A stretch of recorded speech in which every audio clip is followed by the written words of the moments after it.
Good morning সবাইকে। সকাল সকাল ঘুম থেকে উঠেই চলে এসেছি কিচেনে। কিচেনটা ক্লিন করে নিচ্ছি, রান্না বসিয়ে দিয়েছি। একদিকে দুধ দিয়েছি, ভাত দিয়েছি। ভাতের জলটা বসিয়েছি, ভাত এখনও বসাইনি। তো এখন বেডরুমে যাচ্ছি। এই যে মেয়ে ঘুম থেকে উঠলো, একটু মেয়েকে আদর করে দিচ্ছি। এখন বেডশিট সমস্ত কিছু কিন্তু গুছিয়ে নিব। মেয়েকে ব্রাশটা হাতে ধরিয়ে দিলাম, আমি বেডশিটটা গুছিয়ে নিচ্ছি।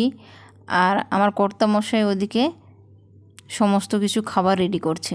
ওই যে সকালের খাবার, ওটা ওর কাজ, ওর দায়িত্বে।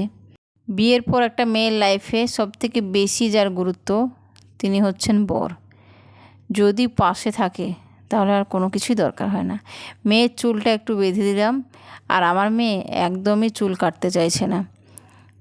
যদি বলছে একটু চুল কেটে নাও, গুছিয়ে নাও, এখন এত চুল রাখতে হয় না, কথা শুনবে না। তো বাচ্চা ছেলে যতই বলছি শুনছে না। তো মেয়ের আজকে শেষ পরীক্ষা, আর আমারও মাথা থেকে অনেকটা চাপ কমে গেল। মানে বাচ্চাদের পরীক্ষা মানে মেয়েরও পরীক্ষা। ওই যে ওটা দেখলাম হাতের কাজ তোমাদেরকে, তো ওটাই আজকে নিয়ে যাবে।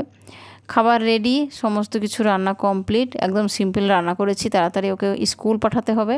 বাবা মেয়েকে দুজনকে খেতে দিয়ে আমি এই রুমটা পরিষ্কার করতে আসলাম। এই যে মেয়েকে রেডি করে দিয়েছি, মেয়ে টাটা দিয়ে বাই বাই দিয়ে বেরিয়ে যাচ্ছে। লাস্ট পরীক্ষা, কত খুশি।